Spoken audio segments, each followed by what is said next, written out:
Hi, welcome back to day 3 of the Get Unstuck 7-day challenge. Just a recap of where we've been. Day 1, I introduced my paper calendar and how I manage all the other tasks I have to do besides meeting customers.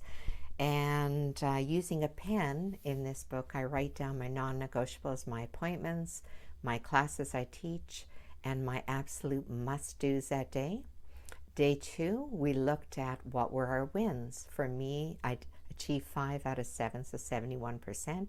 And we looked at whether I had underestimated the time tasks took or whether I got caught up in perfectionism. I introduced the concept of thinking of ourselves as a producer, a creator, where we allotted a reasonable amount of time to create something and accepted a decent product within that time. And we closed off with saying your job is to ship.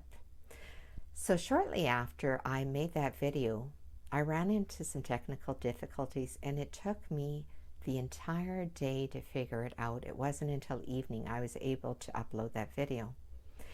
What happened, the downside of what happened is I totally ignored my plan for the day, with the exception of customer appointments. I did manage those, but everything else I had in my calendar went by the wayside until I got that video uploaded.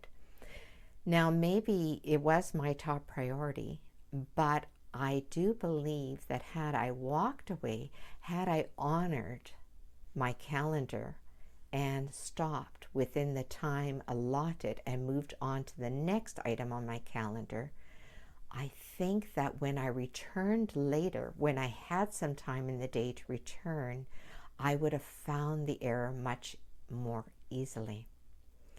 So the learning from yesterday was, number 1, follow the plan.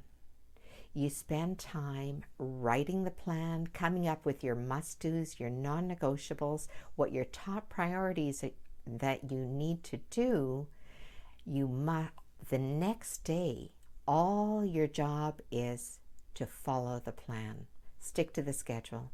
Set up a timer to go off to remind you it's time to move on to the next item on the agenda. This experience also brought in another issue that we didn't talk about, and that was not overbooking your calendar, leaving some buffer time.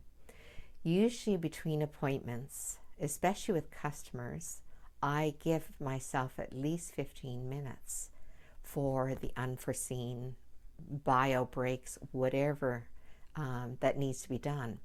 I never use that time to keep talking or keep working on something that I said I would stop at a certain time. The purpose of the buffers is to be there for the unforeseen events.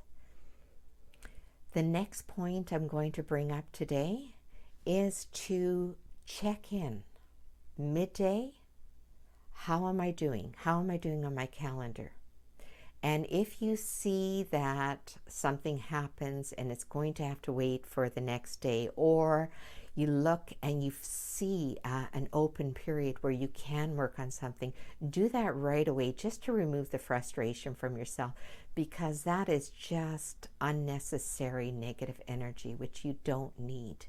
Your job is to honor the commitments you made and create trust that what you say you're going to do, you're going to do. And that way you can go with confidence and know that you are reliable, beginning with yourself. So your task for today until tomorrow, take time to look at your calendar, assess, am I underestimating or is there perfection going on? Where's my buffer? Did I go over today? If so, what am I going to do to make sure it doesn't happen tomorrow? And figure out a timer to keep you on track. All right. Good luck, and we'll see you tomorrow.